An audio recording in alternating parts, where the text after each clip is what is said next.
There comes a time when truth stands at the edge of silence and demands to be spoken, when the weight of history can no longer be denied, and the thunder of justice can be heard even in the hush of oppression. Today we gather not to ignite hatred, but to witness how empires fall, not with a roar but with the crumbling of lies, the rise of resilience, and the defiance of those who refuse to be erased.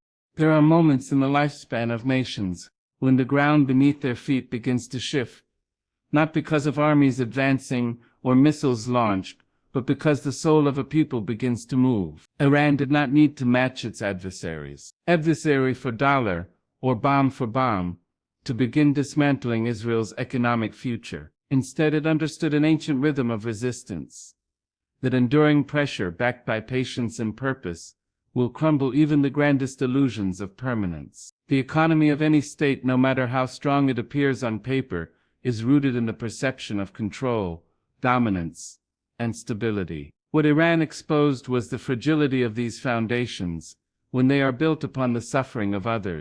For decades, Israel presented itself as a beacon of technological innovation and economic resilience in the Middle East. Its GDP growth, foreign investments, and arms exports painted the picture of a thriving nation. But these glossy numbers hid a deeper rot, a structure fortified not with peace and fairness, but with apartheid, occupation, and ceaseless conflict. Iran did not just target infrastructure or trade, it targeted the illusion. Through sustained support for resistance movements and unwavering defiance in the face of international pressure, it shifted regional alliances, challenged monopolies of narrative, and reminded global powers that the oppressed still had allies unafraid to act. While Israel was building walls, Iran was building strategy. While Israel fortified settlements, Iran fortified sentiments. It nurtured a culture of resistance, of ideological unity that transcended borders, and in doing so it shook the very confidence investors and allies had in Israel's long-term viability. Markets don't just respond to data, they respond to mood, to perception, to the scent of instability. And Iran made sure that scent lingered. Strategic sabotage, economic warfare through proxy pressures, energy partnerships with nations once allied with Israel. All of it worked like a slow, steady tide eroding a concrete shore. At the heart of this economic unraveling lies something far more human than policy or sanctions, the realization that no economy thrives forever when it sits atop stolen land and stolen hope. The weight of injustice, though invisible at first, becomes heavier with each ignored cry, each demolished home, each checkpoint that delays a father from reaching his family. Iran's role was not to destroy through chaos, but to expose through consequence. Its message was simple: economies that grow from pain will eventually pay their price. More than just geopolitical chess, this has been a moral reckoning. Israel's economic model has long relied on presenting itself as an oasis of progress in a desert of instability. But Iran flipped the narrative. By standing firm and fueling long-term resistance, it reminded the world that stability born from suppression is a lie waiting to be revealed. Tourism dwindles when images of bombed schools dominate headlines. Trade slows when neighbors close ranks. Investment flees when war becomes a norm, not a headline. Iran's resilience showed that sometimes a whisper can shake a fortress. It didn't need to fight every battle directly, it only had to keep breathing, keep supporting, and keep reminding the world that the oppressed are not powerless. The cost of ignoring that truth is now written into Israel's falling economic forecasts, rising costs of war, and increasing international isolation. No embargo or summit could shield the cracks that resistance made visible. Gaza is the ember the world tried to smother, the cry the powerful tried to silence, and the wound they tried to forget.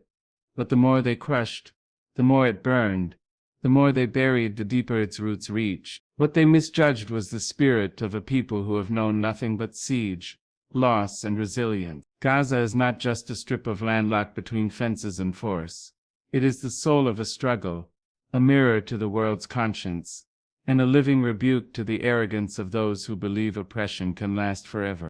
Those who thought Gaza could be erased misunderstood the mathematics of pain. When you destroy a home, you do not just remove bricks, you give rise to memory. When you take a life, you ignite 1,000 more who carry the name of the fallen, like a banner. Gaza has been called many things: open-air prison, war zone, forgotten land, but it is none of those alone. It is the testimony of those who have refused to vanish. Every time a drone flies overhead, every time the electricity cuts, every time the sea is blocked and the skies rain fire, Gaza writes another verse in the anthem of defiance. In the hearts of its people there is no fear left. Not because they are immune to grief, but because grief has been made into ritual. Every child born in Gaza is born into awareness of checkpoints, of occupation, of loss. But they are also born into pride. They grow up learning that the land under their feet is not a cage but a cause. Not a sentence but a story. The children of Gaza are not victims waiting for saviors. They are survivors shaping the narrative, refusing to be footnotes in someone else's history. The world once looked at Gaza with pity.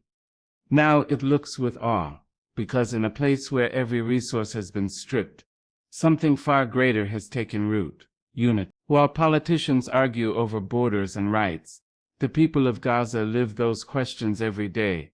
With each breath, each meal, each moment stolen back from despair. And through that daily act of existence, they challenge the world's complacency. They do not ask for applause, only acknowledgement. They do not beg for sympathy, only truth. In Gaza, resistance is not a slogan, it is survival. It is the mother preparing dinner by candlelight because fuel has run out again. It is the fisherman sailing into restricted waters, hoping for enough to feed his family, knowing he might not return. It is the poet writing by moonlight, the medic racing into rubble, the teacher continuing class amid ruins. And it is in these small, quiet acts that political futures are shaken, because nothing threatens a tyrant more than those who will not bow, even when their world is falling apart. The mightiest armies cannot defeat an idea. Missiles can destroy buildings but not belief. Gaza's resistance is not a military campaign. It is the will of a people to exist with dignity, to remember who they are and what was taken. In the corridors of global politics, Gaza has become the voice that cannot be muted. Its pain has become the proof, its struggle the evidence. And in doing so it has laid bare the hypocrisy of those who speak of human rights, while funding occupation. What Gaza has done is force the world to look again. Not just at maps or treaties, but at morality. It has become the line between justice and justification, between silence and speaking out. And in that space where humanity is tested, Gaza has not only endured, it has educated. Those who tried to erase it have ended up making it eternal. Through its fire, its faith, and its fearless witness, it has reshaped the global conversation, turning devastation into direction and rubble into revelation. Power that is built on fear does not stand. It trembles. It leans on the illusion of permanence. But beneath its weight are cracks of deceit, manipulation, and oppression. Israel's political power was not forged in harmony or consent. It was crafted from conflict and maintained through fear. For decades it relied on the world believing one side of the story, presenting itself as a bastion of democracy while systematically denying another people their very existence. But the truth, long buried under layers of media control and diplomatic protection, has begun to rise. And truth, once awakened, cannot be silenced. The world watched through a filtered lens for too long, seeing only what it was told to see, hearing only what it was trained to believe. But Gaza, in all its brokenness, shattered that lens. Through every airstrike, every funeral, every child pulled from rubble, Gaza spoke not only to hearts but to history. It turned victims into witnesses, and witnesses into warriors of awareness. The political structure that Israel fortified through alliances, trade deals, and military superiority began to unravel, not from external invasions, but from internal contradictions and exposed reality. No propaganda can conceal a mother's scream or disguise the fire in a boy's eyes who has lost everything except his dignity. What Israel's political future feared most was not Hamas, or Iran, or rockets. It was the truth getting out. It was the moment when the world began to ask questions. instead of accepting answers. It was the voices of the diaspora rising in unison. It was the youth in London, New York, Johannesburg, and Jakarta chanting for Gaza, refusing to let another generation grow up blind to injustice. The carefully polished narrative of victimhood crumbled as the oppressed spoke in real time, through live streams, through blood-stained images, through testimonies more powerful than any diplomatic spin. Political systems can survive wars, but they falter under moral bankruptcy. Israel's global standing has begun to shift not because of its enemies, but because of the clarity now forming in the minds of once neutral onlookers. Its claim to be a beacon of democracy now rings hollow in the face of apartheid accusations, journalist killings, and open defiance of international law. As the gap widens between Israel's self-image and the world's growing awareness, its political machinery begins to stall. Allies grow silent, youth movements grow louder, and the tide of opinion once firmly in its favor begins to drift. Gaza has forced this reckoning. Its resistance has become a mirror held up to the world, reflecting the hypocrisy of those who champion human rights, yet fund blockades and bombs. Political leaders who once stood with confidence now answer uneasy questions from their own people. Why do we support oppression? Why do we ignore suffering? And those questions left unanswered become a roar. The strength of Gaza lies not just in survival, but in what it exposes. It has proven that fear can only rule for so long before the truth lights the room. In every generation there comes a moment when fear loses its grip, when the trembling voice becomes the thunder, when the invisible become the undeniable. Gaza is that moment, its endurance under siege, its courage under fire, and its refusal to be forgotten, have pierced through the walls of disinformation. Now the political future once so assured in Jerusalem finds itself uncertain.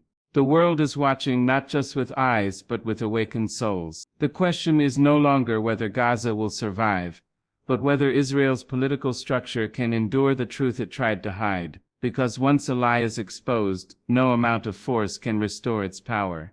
When everything else has been taken, land, safety, childhood, tomorrow, what remains becomes the most powerful force in the world. Hope.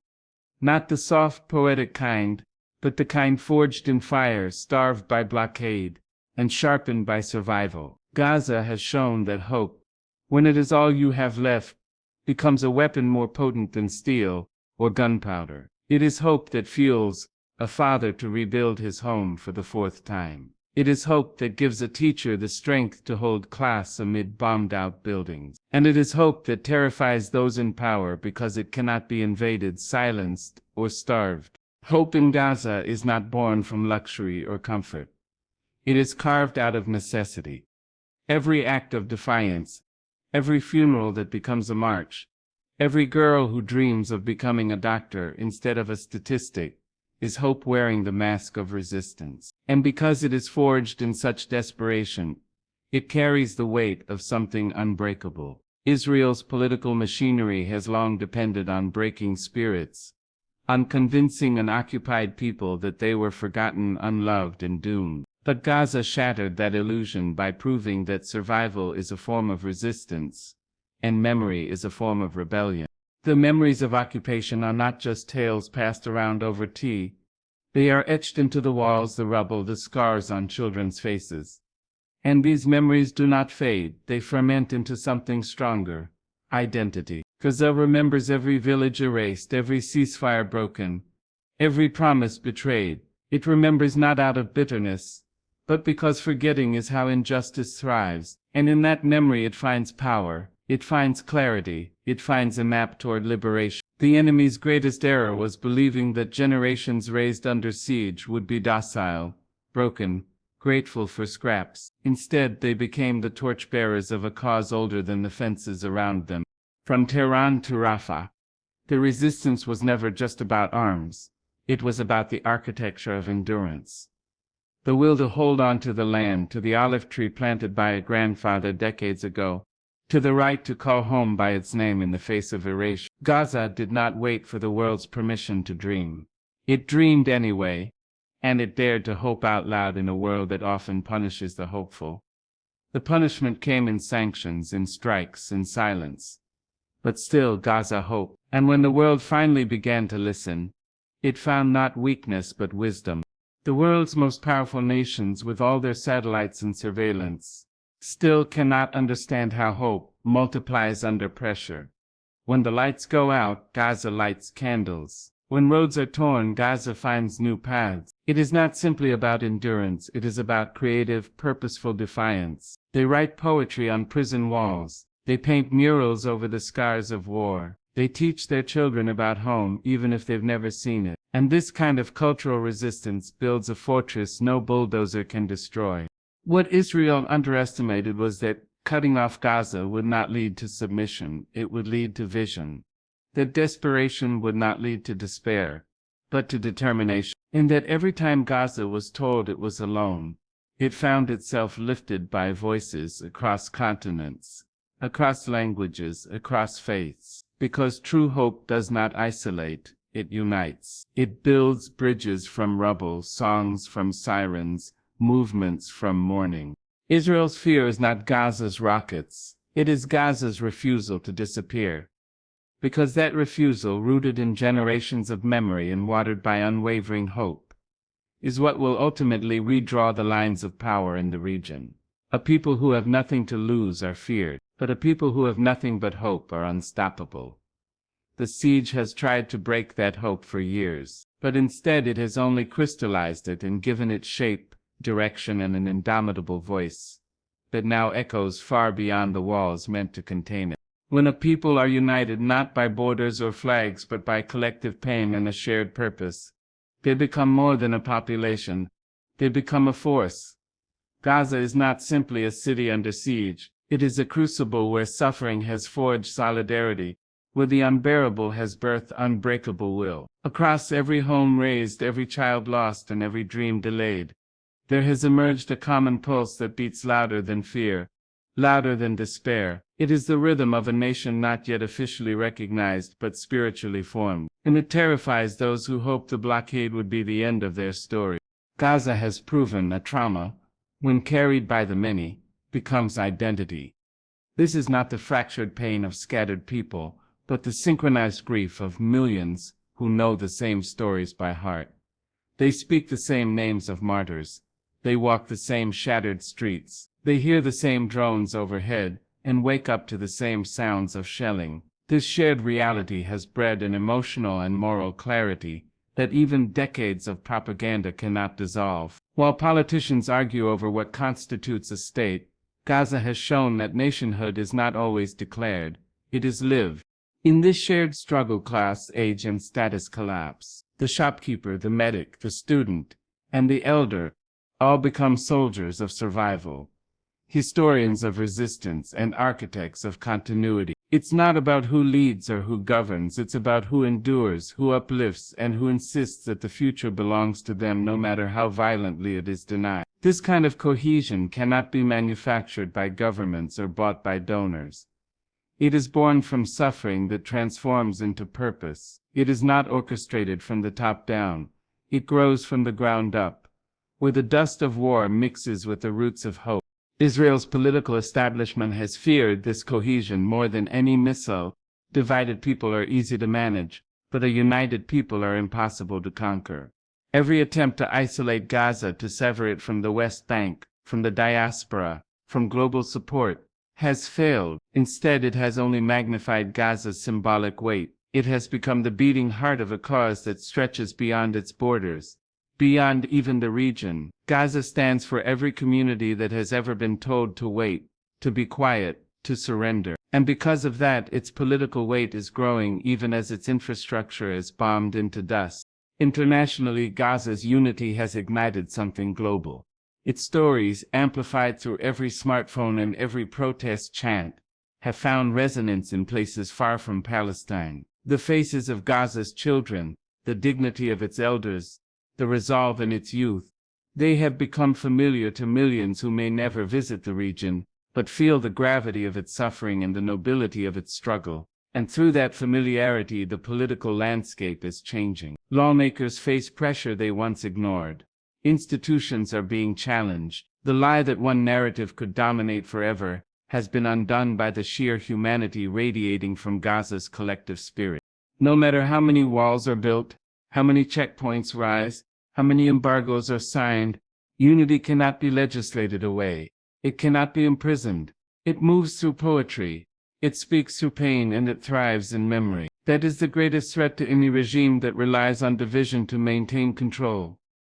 Gaza's people, by choosing to stay, to speak, to struggle, together, have sent a message more powerful than any political declaration. They are not simply resisting occupation, they are building a future with their very breath, shaping history with every heartbeat. And though they may not wear uniforms or sit at international summits, they carry the authority of survival and the legitimacy of law. That is a political future no state, no system, and no army can ignore or erase.